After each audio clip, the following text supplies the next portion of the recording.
during everyone's response to the last question, I heard a lot about small businesses. So we're going to jump around to another topic of economic development and small businesses.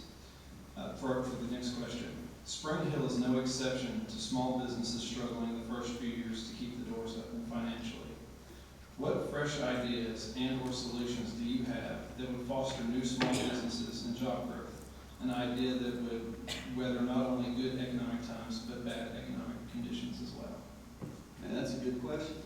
A lot of that depends upon the free market society that we live in. There is, I can't really think of something that the city can do specifically to say this business will open here, this business will open there. That property owner will charge a certain amount of rent versus this property owner. So a lot of this is dependent upon the capitalistic society that we live in. Now, the way that we increase local businesses to open is to get more people spending their money locally.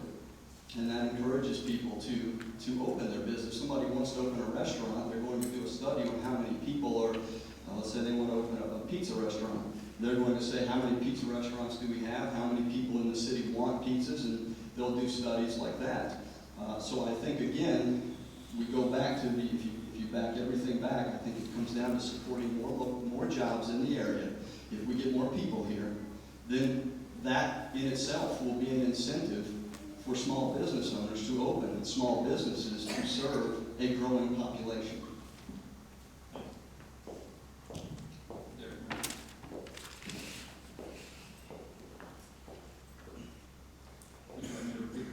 Yeah, I wanted to read it because it was kind of detailed.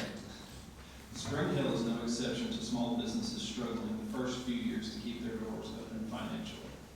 What new, fresh ideas and or solutions do you have that would foster new small businesses and job growth?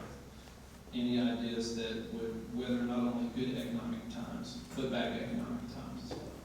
Okay, thank you. First of all, I would like to introduce what I would call the Spring Hill business vote.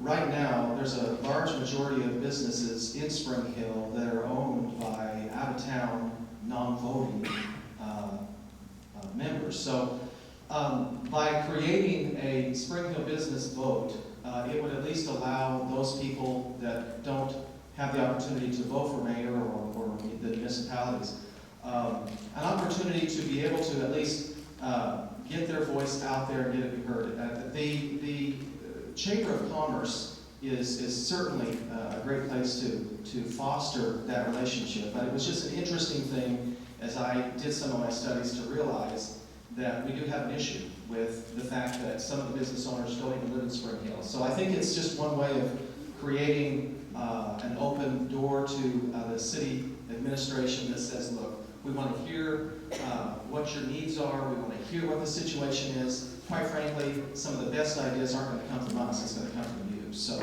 just to have the door open for those businesses to say, look, this is what we really need. If you can do that, that'd be awesome. The second thing would be, and I don't know how people are looking at this, but I guess I don't want to underplay it, and that is when we talk about putting a comprehensive master plan together involving all the citizens of Spring Hill for an entire year, I believe that we can come up with an amazing comprehensive master plan for our city. I believe that we can take the opportunity that we have while the market is slowing down and utilize that time to work together on putting together a plan that markets itself. When you get that comprehensive master plan in front of a Fortune 500 company, and they see what we have planned, they're going to take a second